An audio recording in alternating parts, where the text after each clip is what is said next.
사랑하는 성도 여러분, 2000년 전 새 생명의 기운이 피어나던 3월 말에서 4월 초쯤 되는 어느 따뜻한 봄날에 예루살렘 성 밖 골고다 언덕에 처참했던 십자가 사형장으로 우리 함께 가보십시다. 그날 오전 9시에 이미 십자가에 달리셨던 우리 주님은 오후 3시경에 마지막 숨을 거두셨습니다. 바로 그 순간 로마 군인들이 다가옵니다. 해가 지면 이제 안식일이 시작되기 때문에 그 안식일에 십자가에 달려있는 시체는 다 내려야 되는 거예요. 율법에 그렇게 되어 있기 때문에 안식일 전에 그 시신을 서둘러 처리하려고 사형수들의 죽음을 최종 확인하려고 했던 것입니다. 군인들이 아직 숨이 붙어있던 두 강도의 다리를 꺾었습니다. 그리고 예수님께로 향했습니다. 예수님께서는 이미 숨을 거두신 것을 본 그들이 죽음을 더 확실하게 하기 위해서 창으로 우리 주님의 옆구리를 깊이 찔렀습니다. 바로 그 순간 놀라운 일이 일어납니다.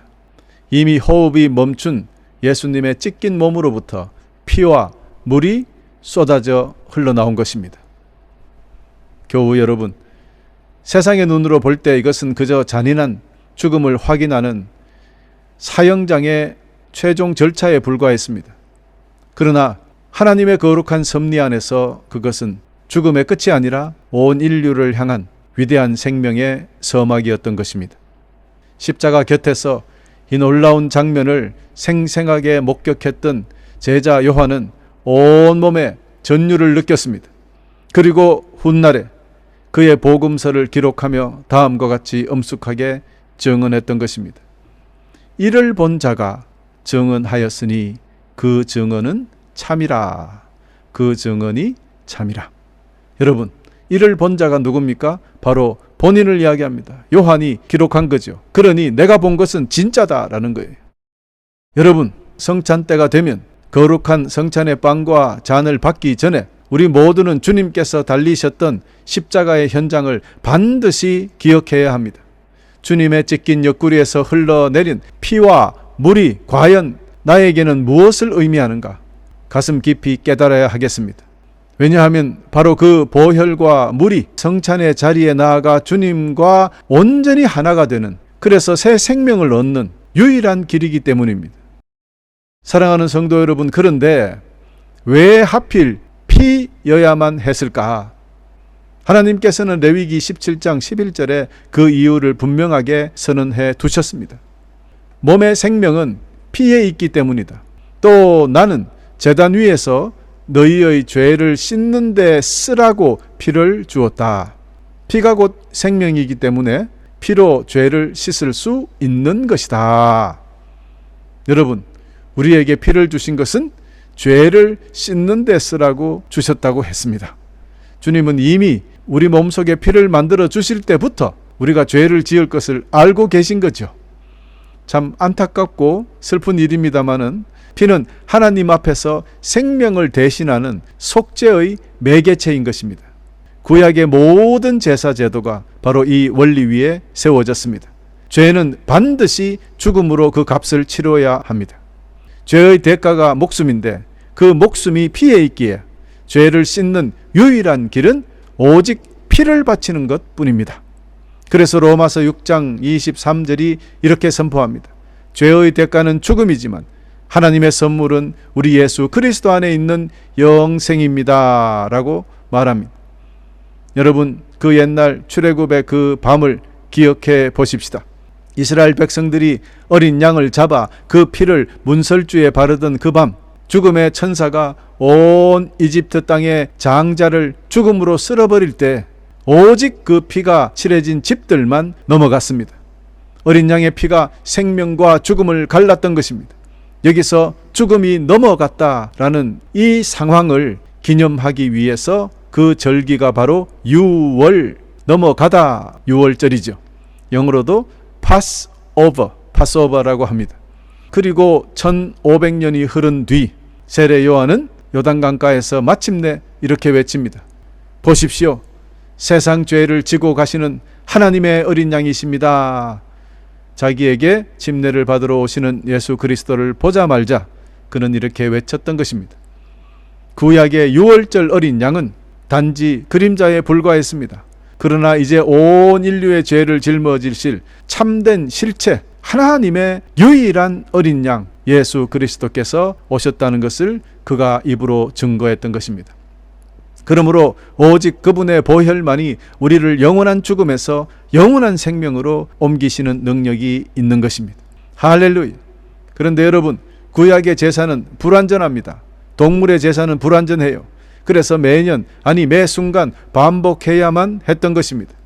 그러나 히브리서 10장 14절은 이렇게 고백합니다. 예수 그리스도의 피는 단 한 번으로 영원히 충분합니다. 한 번의 제사로 그는 거룩하게 된 자들을 영원히 완전하게 하셨습니다. 할렐루야. 여러분, 그렇습니다. 우리 주님의 보혈은 단순히 죄를 덮고 가리는 것이 아니라 흔적 없이 완전히 씻어냅니다. 예수님의 피는 우리를 향한 하나님의 공의로운 진노를 완전히 거두게 하였고 우리를 은혜의 보좌 앞으로 당당히 걸어가게 했습니다. 세상의 그 어떤 선행이나 어떤 종교적 열심도 이와 같은 구원을 이룰 수가 없다는 것을 기억해야 합니다. 오직 우리 주 예수 그리스도의 피만이 우리를 정결케 하기 때문입니다. 할렐루야. 사랑하는 교우 여러분, 성찬의 잔에 그 생명의 피가 담겨 있다는 것을 알아야 됩니다. 그러므로 성찬의 잔을 받는 것은 결국 내 죄의 값은 이 보혈로 이미 완불되었다, 이를 선포하는 믿음의 행위가 되는 것입니다. 그러므로 이 보혈로 죽음의 권세가 우리를 넘어갔다는 압도적인 진리 앞에 온 마음을 다해서 감사와 찬송을 우리 주님께 올려드려야 하는 것입니다. 할렐루야. 사랑하는 성도 여러분, 로마 병사의 창에 찔리신 우리 주 예수 그리스도의 옆구리에서 피만 흘러나온 것이 아니었습니다. 피와 함께 물이 쏟아져 나왔습니다. 이것은 결코 우연이 아닙니다. 성경은 오래전부터 이 거룩한 물에 대해서 예언해 두었습니다. 스가랴서 13장 1절의 말씀을 보겠습니다. 그날에 다윗의 자손과 예루살렘 백성을 위해 샘이 터질 것이다. 그 샘이 그들의 죄와 허물을 씻어줄 것이다. 할렐루야. 스가랴서 13장 1절입니다. 죄와 더러움을 완전히 씻어내는 그 생명의 샘이 언제 어디서 열렸습니까? 그렇습니다. 골고다 십자가 위 예수님의 옆구리에서 피와 물이 흘러내리던 바로 그 순간 스가랴 선지자가 예언했던 구원의 샘이 마침내 열린 것이었죠. 아멘. 할렐루야. 우리는 단지 죄의 형벌에서 벗어난 것만으로는 부족합니다. 여러분, 우리가 죄를 지었는데 판사가 너 죄가 없다라고 했다고 칩시다. 그렇다고 해서 여러분 마음속에 있는 그런 죄에 대한 여러 가지 상황, 환경, 그 내 마음이 불편함, 이것을 다 지울 수는 없는 거예요. 그래서 완전한 새로운 피조물이 되어야 합니다. 완전히 새롭게 거듭나야 된다는 거예요. 이것을 알고 밤중에 예수 그리스도를 찾아왔던 니고데모는 주님에게 묻습니다. 내가 어떻게 하면 영원히 살 수 있습니까? 즉 하늘나라에 들어갑니까? 다시 말해서 구원받을 수 있습니까? 물었어요. 주님은 그에게 이렇게 대답하셨습니다.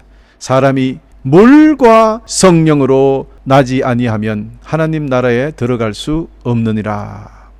할렐루야. 여러분, 거듭나야 된다는 거예요.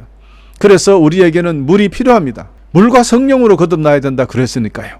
물은 더러운 것을 씻어내는 정결이고 이전의 삶을 죽이는 노아의 홍수와 같은 새 창조의 시작입니다. 그렇습니다. 주님께서는 당신의 피로 우리를 속죄해 주셨을 뿐 아니라 동시에 흘러나왔던 물로 우리를 깨끗이 씻기시고 성령으로 거듭나게 하셔서 영원한 생명을 주셨던 것입니다. 할렐루야. 여러분, 죄의 용서가 법정에서 내려지는 판결문과 같다면 물은 우리 삶의 구체적인 씻음입니다. 평생 빚장이에게 쫓겨다니던 사람이 당신의 모든 빚은 탕감되었다라는 판결문을 받았다고 생각해 보십시오. 신부는 자유인이 되었지만 법원문을 나서는 몸에는 여전히 오래된 도망자의 생활, 그 찌든 그 때와 두려움의 상처가 고스란히 남아 있습니다. 그래서 물이 필요한 겁니다. 예수님의 옆구리에서 흘러내린 그 물이 우리의 수치스러운 죄의 습관과 상처, 두려운 때를 깨끗하게 씻어내기 때문입니다. 그러므로 주님께서 흘려주셨던 그 물은 우리를 완전히 새롭게 빚어내시는 새 창조의 능력이라는 것을 여러분 믿으시기를 바랍니다. 아멘. 할렐루야. 이런 이유로 사도 요한이 요한 1서에서 이 물과 피를 다시 강조하며 선언했던 것입니다. 그 당시 초대교회는 케렌투스라는 자가 이단적인 사상을 퍼뜨리고 있었는데요. 그는 예수가 세례를 받을 때 그리스도의 영이 임했다가 십자가 직전에 영이 떠났다 그랬어요. 그러므로 십자가에서 죽은 그 존재는 그저 불쌍한 인간일 뿐이다 라고 이야기하면서 십자가 구속 능력을 통째로 무너뜨리려 했습니다. 이 사탄의 속임수에 맞서서 요한은 이렇게 선포했습니다. 예수 그리스도는 물과 피로 오신 분이다. 그분은 단지 물로만 오신 것이 아니라 물과 피로 오셨습니다. 그리고 성령께서 이것이 사실임을 말씀하시고 계십니다. 성령은 곧 진리입니다. 요한일서 5장 6절이죠. 여러분, 물로만 오신 것이 아니라 이 한마디에 요한 신학의 정수가 담겨 있습니다. 우리 주님은 요단강가에서 세례를 받으실 때만 영광스러운 하나님의 아들이 아니셨어요.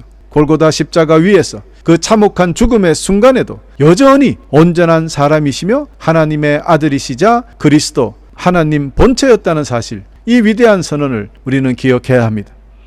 그러므로 우리 주님은 처음부터 끝까지 완전한 사람이시자 온전한 하나님으로서 우리의 구원을 위해 단 한순간도 변함없이 온 몸으로 임하셨던 분, 그분이 바로 우리 주 예수 그리스도인 것입니다. 할렐루야. 그러므로 우리는 우리를 위해 피 흘려주신 주님의 몸과 피를 대할 때 우리의 죄를 속하시는 예수님의 피와 우리의 삶의 자리에서 날마다 새롭게 씻기시는 예수님의 물이 성도 여러분의 심령에 거대한 폭포수처럼 가득히 부어지기를 우리 주 예수 그리스도 이름으로 축원합니다. 여러분, 예수님의 옆구리에서 흘러내린 피와 물은 따로따로 흐르지 않았습니다.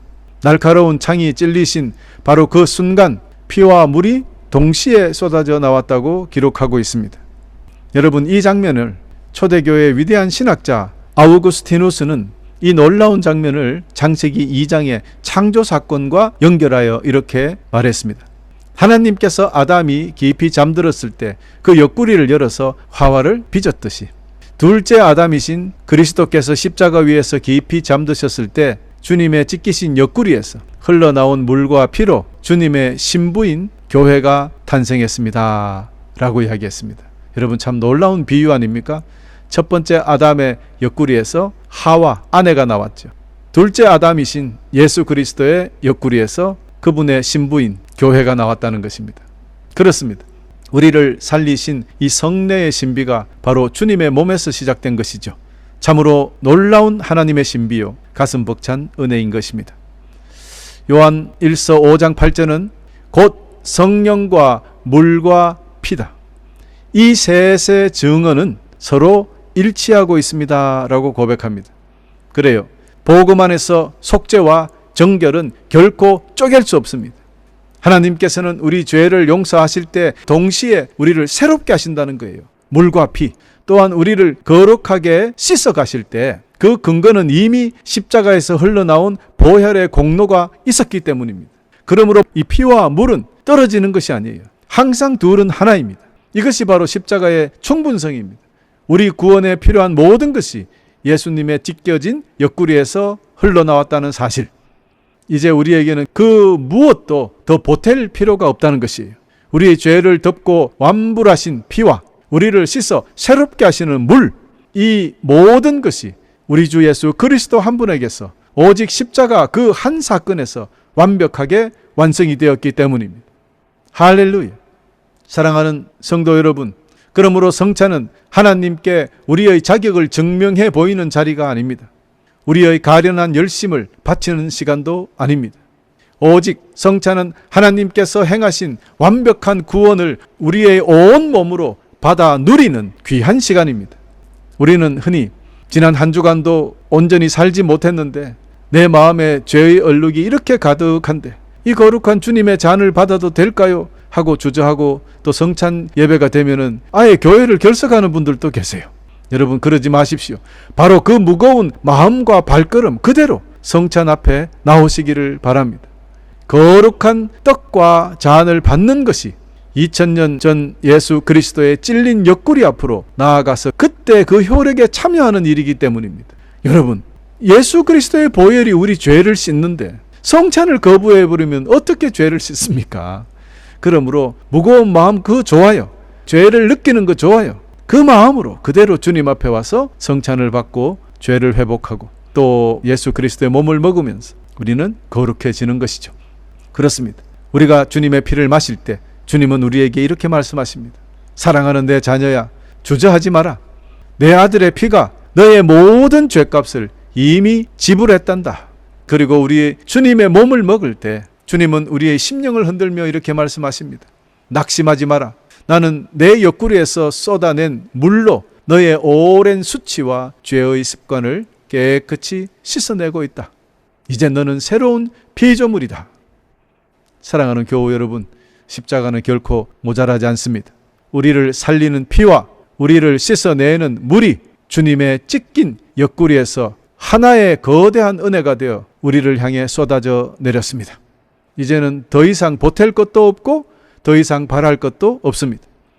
우리 주 예수 그리스도 한 분만으로 십자가의 단 한 사건으로 우리의 모든 구원은 완벽하게 성취되었기 때문입니다. 로마 병사의 날선 창이 주님의 옆구리를 찌르는 그 참혹한 순간에 역설적이게도 우리를 가두었던 저주의 문이 무너지고 우리 죄가 용서되며 영원한 생명의 샘이 터졌던 사실, 여러분 감사함으로 기억하십시다. 오늘 하나님의 폭포수 같은 은혜가 여러분에게 임하기를 간절히 축원합니다. 우리 주님의 보혈로 죽음의 권세를 넘어서 물로서는 새 생명의 숨을 쉬는 이 압도적인 복음의 감격이 오늘 성도 여러분의 심령에 충만해지시기를 우리 주 예수 그리스도 이름으로 간절히 축원하면서 6월 첫 주일 말씀을 마치겠습니다.